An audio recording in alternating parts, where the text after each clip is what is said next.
What if the place you called home, the community meant to support you, turned against you in the most destructive way possible? Have you ever faced someone so drunk on petty power they'd cross any line? I have. It started like any other evening drive home, tired from work, looking forward to relaxing. But as I turned onto my street, something was wrong, terribly wrong. Thick, greasy black smoke was pouring into the sky, thick enough to choke on, right where my detached garage should be. And then I saw them, angry orange flames chewing through the roof, reaching greedily towards the darkening sky. My heart hammered against my ribs like it wanted out. I barely remember throwing the truck into park, the engine dying with a lurch. My feet hit the pavement before I even thought about it, sprinting towards the inferno. My garage gone. Everything inside, my tools, painstakingly collected over years, my motorcycle, a project I poured heart and soul into, my dad's old workbench, filled with memories. All of it was being consumed by fire. My mind raced, scrambling for the garden hose, anything, a bucket, a futile thought against such a blaze. But just as I reached the edge of the heat, a voice cut through the crackling roar. A voice I knew all too well, dripping with smug satisfaction. Maybe next time you'll think twice before neglecting your HOA dues, Everett. I spun around, raw fury instantly boiling the shock right out of my system. And there she stood, Ruth Gallagher, the HOA President, our neighborhood's own personal Karen, standing calmly at the end of my driveway, arms crossed, watching my garage burn down like she was watching a fireworks display. There wasn't a shred of concern on her face, only satisfaction. A growl ripped from my throat. You did this. She actually scoffed, flicking an imaginary speck of dust off her perfectly pressed blouse. The association had to take action, Everett. You were warned, repeatedly. She ticked points off on her fingers. Multiple notices on your door. We even, very generously, offered you a payment plan. My hands clenched into fists so tight my knuckles burned white. I told you, I ground out, trying to keep my voice level despite the rage and the roar of the fire. I didn't owe a dime. Those fees you cooked up aren't even in the HOA bylaws. They're nonsense. She waved a dismissive hand like swatting away an annoying fly. You live under our jurisdiction, Everett. That means you follow our rules, our interpretation of them. If you refuse, she smirked, well, there are consequences. The sound of approaching sirens finally pierced the chaos. Firefighters, thank God. But even as they started to arrive, pulling hoses, shouting orders, I knew it was too late for the garage. It was a blackened, skeletal wreck. My tools would be melted lumps of metal. My bike, a twisted metal corpse. The smell of smoke and something chemical hung heavy in the air. But as I watched the firefighters battle the last of the stubborn flames licking at the charred wood, a cold, hard certainty settled in my gut. This wasn't over. Ruth and her corrupt little HOA kingdom had just declared war. They thought they could bully me, scare me into paying their made-up fees by destroying my property, my memories. They thought I was just another homeowner they could push around. They had no idea who they were dealing with. I wasn't just going to roll over. I had resources, I had connections, and most importantly, I now had a burning, all-consuming motivation. They burned down my garage. Fine. I was going to burn their entire rotten little empire to the ground. Legally, of course, but just as completely. They lit the match. I was going to bring the inferno. The moment the fire chief gave the all-clear, even while the air still tasted like smoke and ash, I got to work. There was no time for grief, no time for sitting around feeling sorry for myself. Every second I waited was another second Ruth and her cronies could use to cover their tracks, to spin their story. I needed proof. Cold, hard, undeniable proof. And I needed leverage. Something to hit them with where it would hurt the most. First things first, documentation. I grabbed my phone and started taking pictures. Hundreds of them, every angle of the wreckage. The scorch marks that crept alarmingly close to the house. The collapsed roof beams. The twisted, melted remains of my motorcycle, barely recognizable. The warped metal of my toolbox. I needed to capture the sheer totality of the destruction. While the fire crew was packing up their gear, I pulled the fire chief aside. He was an older guy, seen his share of fires, his face etched with the grim knowledge of what flames can do. "Any initial thoughts on the cause?" I asked, keeping my voice steady. He looked me square in the eye. "No accident, son. Definitely smells like accelerant. Someone wanted this thing to go up fast. We found traces along the foundation." He confirmed he'd file a formal report detailing their findings, which would be ready in a few days. That was exactly what I needed. Arson, officially confirmed. Next stop, my own security cameras. I had a couple mounted on the house, covering the driveway and part of the backyard. Not top of the line, but maybe, just maybe, they caught something. I hurried inside, pulled up the software, and started scrolling back through the footage from the night before. Midnight, 1 a.m., waiting, watching the timestamp tick by, my eyes straining at the grainy nighttime images.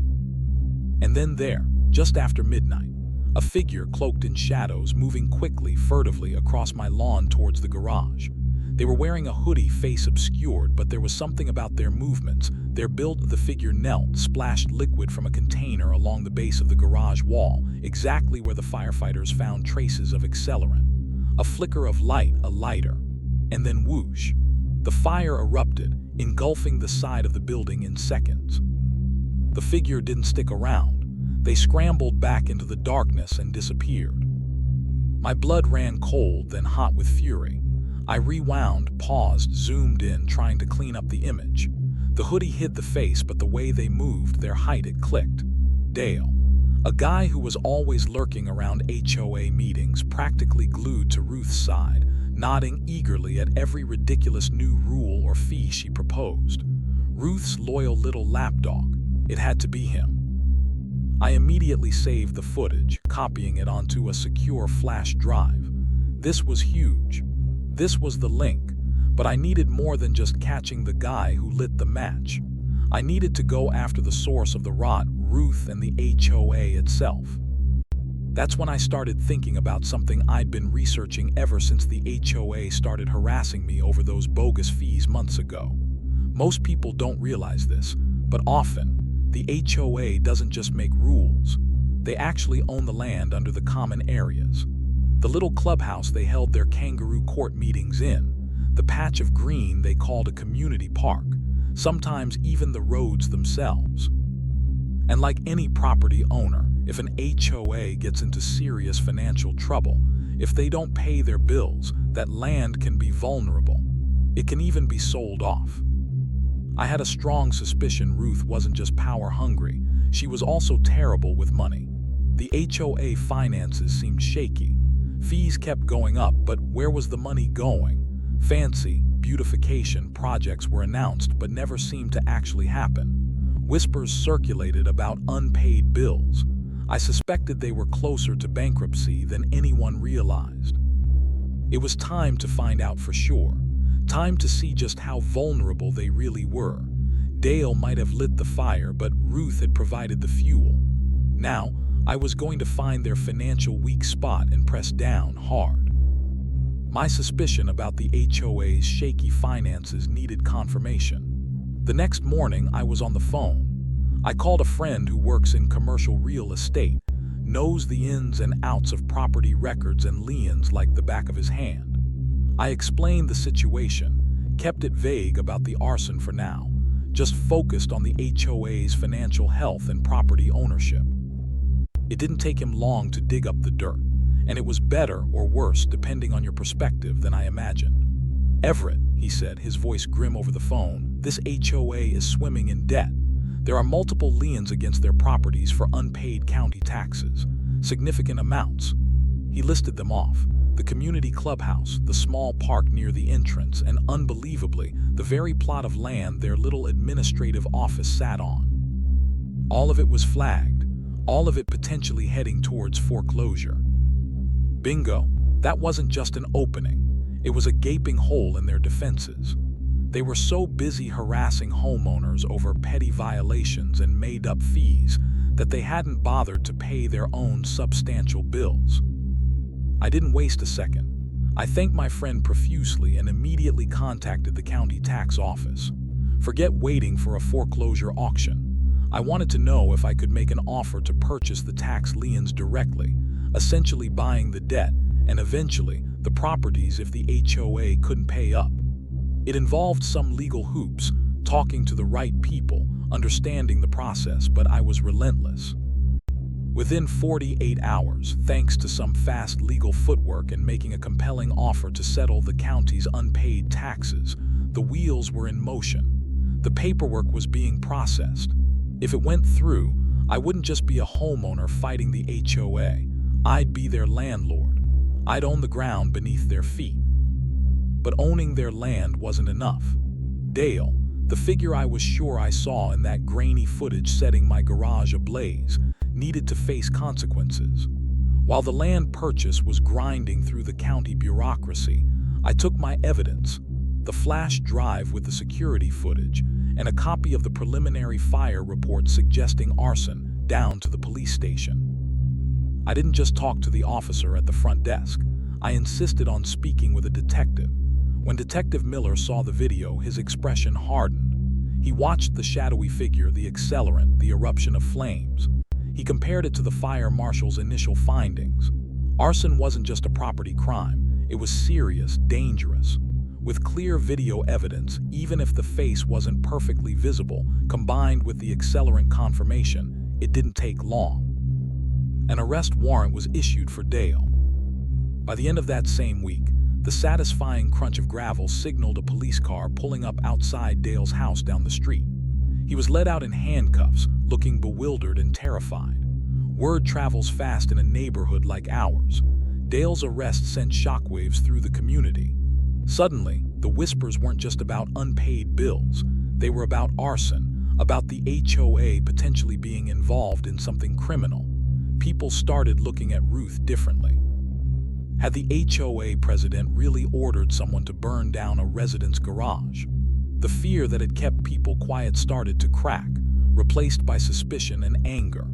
Residents who had previously avoided eye contact started nodding cautiously as I passed. A few even quietly approached me, sharing their own stories of being pressured, fined unfairly, and intimidated by Ruth and her board. And then the final piece fell into place. The call came from the county. My offer was accepted, the transaction finalized. The deeds were recorded. It was official. The land under the HOA office, the clubhouse they held their power meetings in, the community park they lorded over, it all belonged to me now. They had burned my garage. They had harassed me. They had tried to ruin me over fabricated dues. Now I held the key to their entire operation. I walked over to their sad little office building that afternoon, a freshly printed notice in my hand. It wasn't a request. It wasn't a negotiation. It was an official notice stating that the HOA was now trespassing on private property, my private property. They had 48 hours to vacate the premises, permanently. The look on the face of the secretary who accepted the notice was pure disbelief. The game had just changed, dramatically. It didn't take long for news of the eviction notice to reach Queen Ruth. Less than an hour after the notice was posted, her car screeched to a halt in front of my house, brakes protesting loudly. She stormed up my walkway, face flushed crimson, clutching a crumpled copy of the notice like it had personally offended her.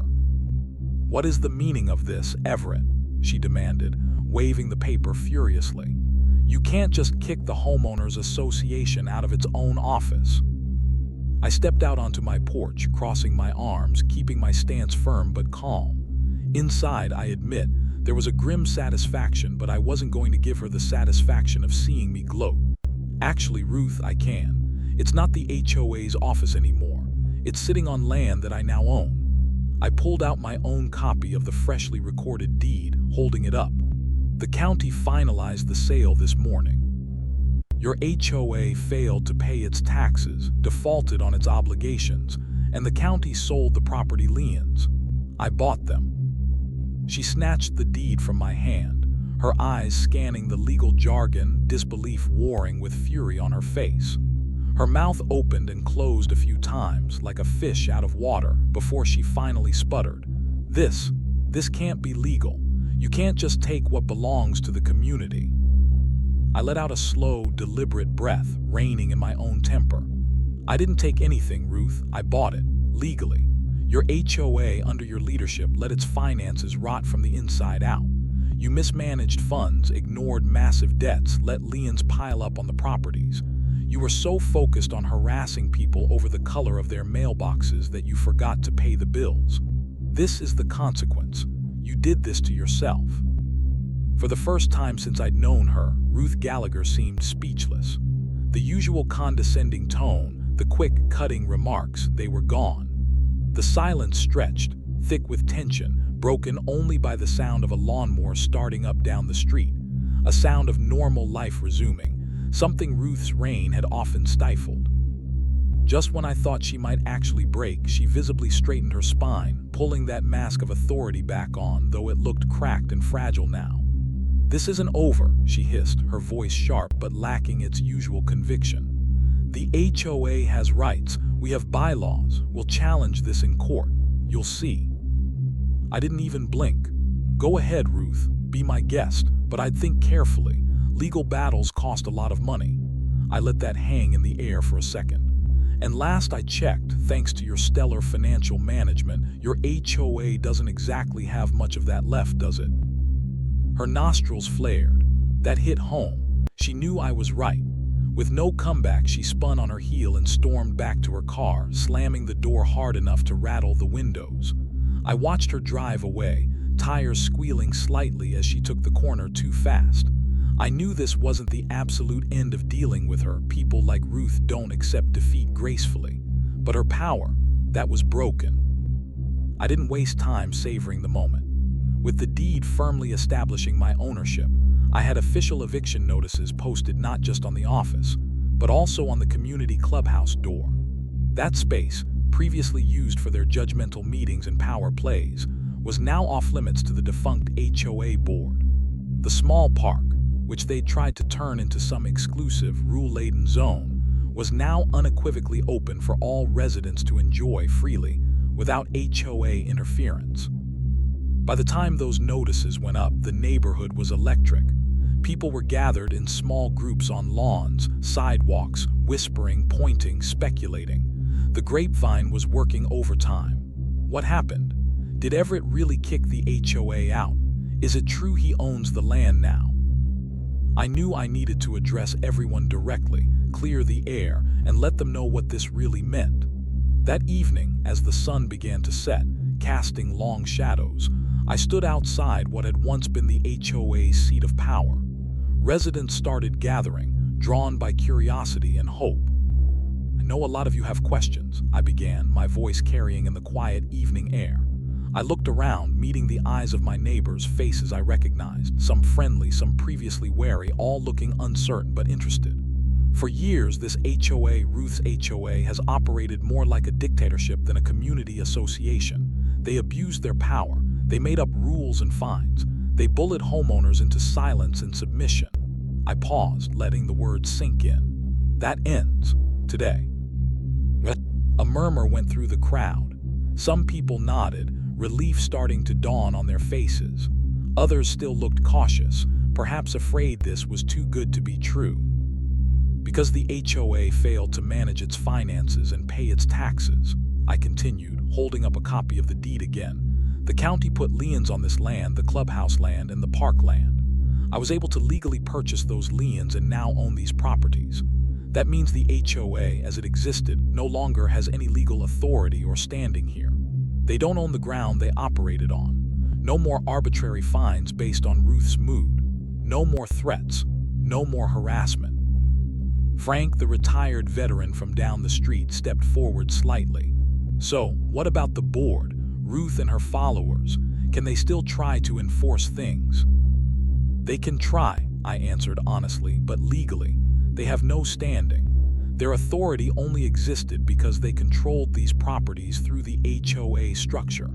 Now that the structure has lost its foundation, literally the land it sits on, they're just other homeowners, like the rest of us.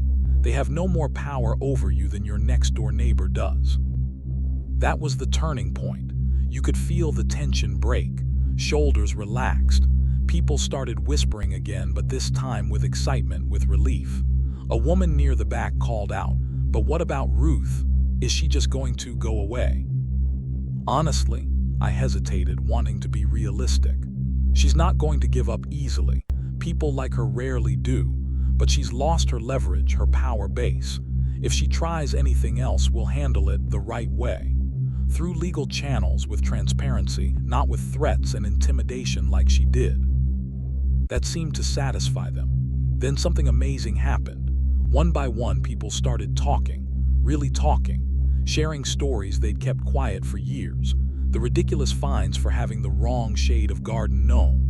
The threats received for parking a guest's car incorrectly for an hour. The constant feeling of walking on eggshells. People admitted they wanted to fight back but were too afraid of retaliation, of escalating fines, of Ruth making their lives miserable. Now, seeing the HOA dismantled, seeing Ruth stripped of her power, they weren't afraid anymore. Seeing the relief wash over my neighbors, seeing them finally feel free in their own community, it made the whole fight worthwhile. But honestly, facing down someone like Ruth, taking the risk to buy the land, dismantling her little kingdom, it takes a toll. It makes you wonder. If you were in my shoes, seeing that kind of petty tyranny, that abuse of power destroying your peace and property, what would you have done? Would you have fought back like I did? Let me know what you think in the comments below. With the immediate threat neutralized and the community breathing easier, the next step was formally dissolving the HOA entity itself. Owning the land was the critical blow, but the organization, even toothless, still technically existed on paper. It wasn't a simple checkbox process. There were legal steps, filings with the state, notifications. But given their financial collapse, lack of assets, since I now own the key properties, and the mountain of evidence of mismanagement, they had little ground to stand on to prevent dissolution. True to form, Ruth didn't go down without a whimper. She tried rallying the few remaining loyal board members, sputtering about how I had somehow stolen community property, ignoring the fact she'd let it fall into tax default. She even scraped together enough cash, probably from reserves she shouldn't have had, to hire a cut-rate lawyer and attempt to file an injunction, trying to halt the dissolution process and somehow invalidate my land purchase. It was a pathetic, desperate move. The courts weren't sympathetic. The evidence was overwhelming. Years of financial records showing mismanagement, proof of unpaid debts, copies of the bogus fines, testimonies from other homeowners detailing the harassment. Her case was so weak it was practically laughed out of court, thrown out before it could gain any traction. And just like that, with a final ruling from the judge, the HOA was officially, legally, dead and buried. The change in the neighborhood was almost immediate and palpable. It was like a dark cloud had lifted.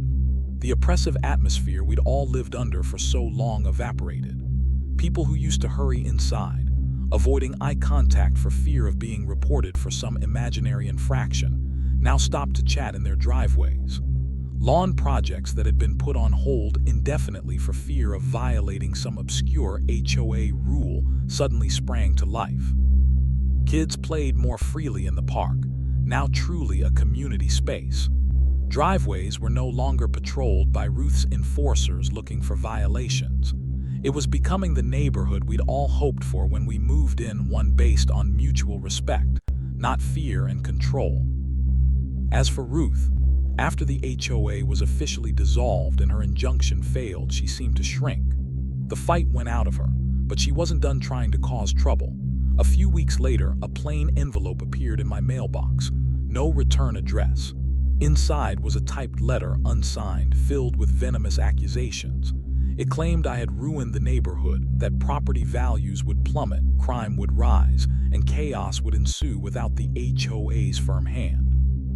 It was a pathetic attempt to sow discord, to scare people into regretting the HOA's demise. I recognized Ruth's bitterness behind the anonymous words. It wasn't a real threat. It was the last gasp of someone who had lost all control and couldn't stand it. I almost threw it away, but decided to keep it, just in case.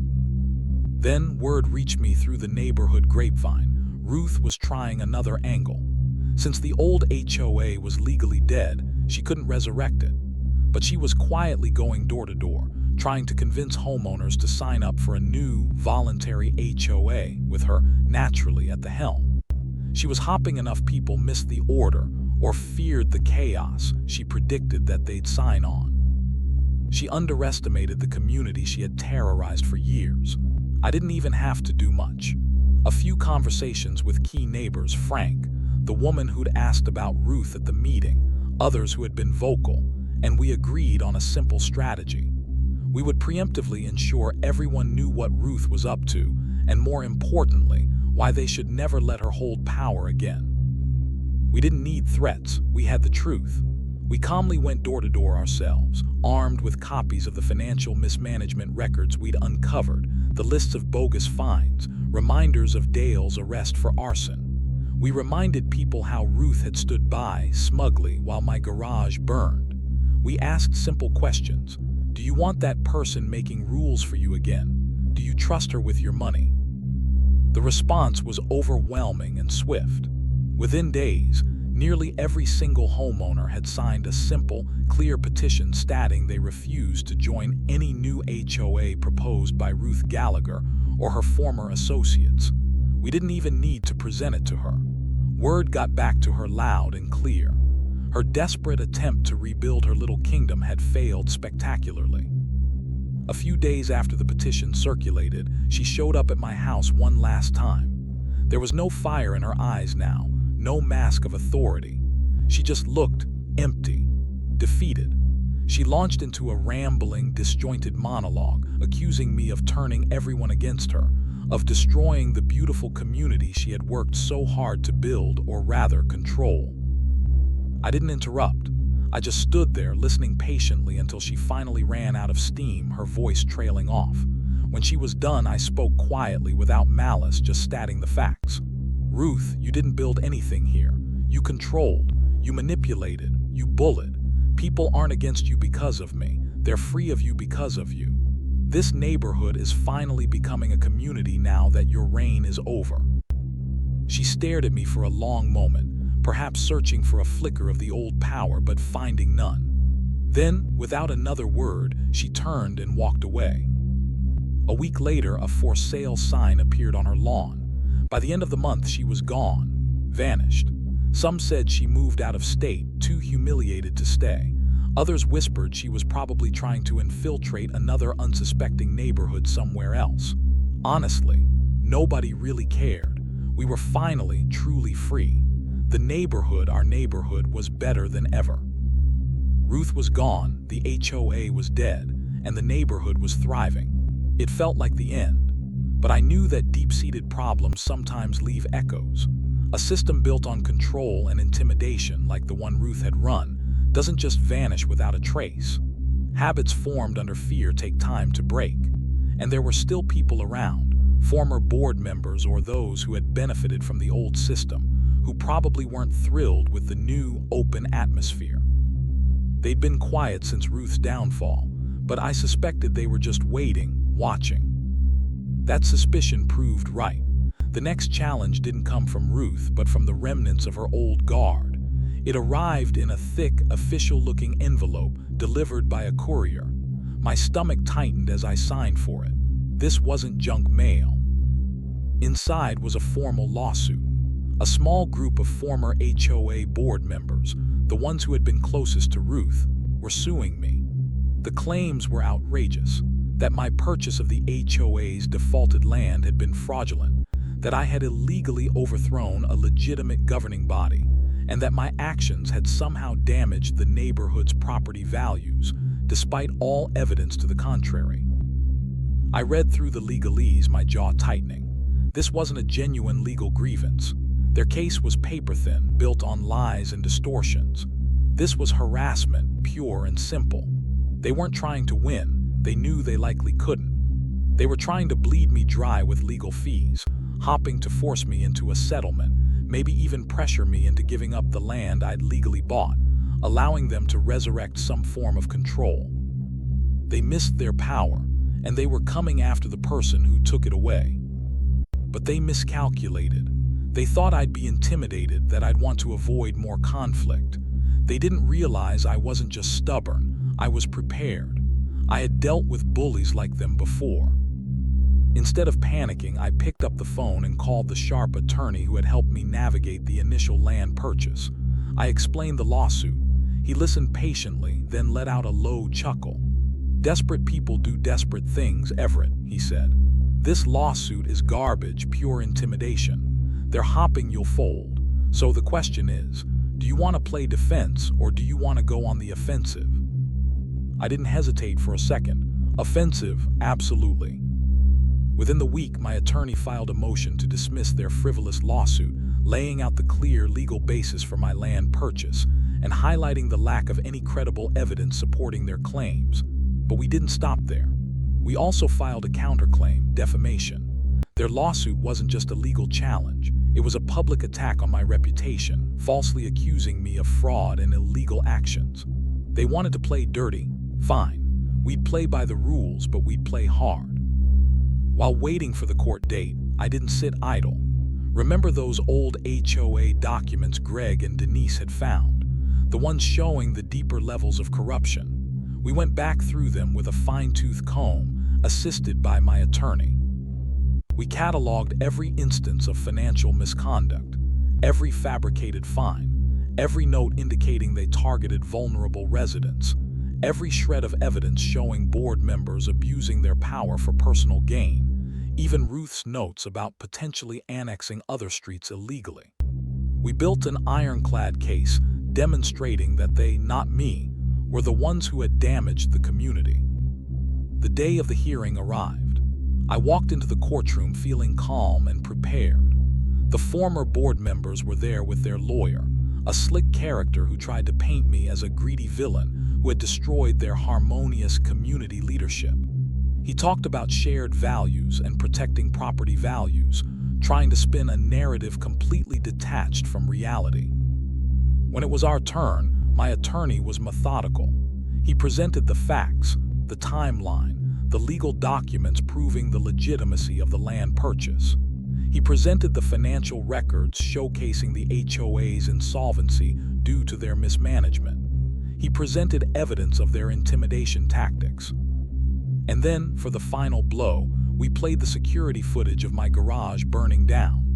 The courtroom went silent as the grainy video showed Dale, known associate and enforcer for these very board members, sneaking onto my property, splashing accelerant, and setting the fire that started this whole nightmare.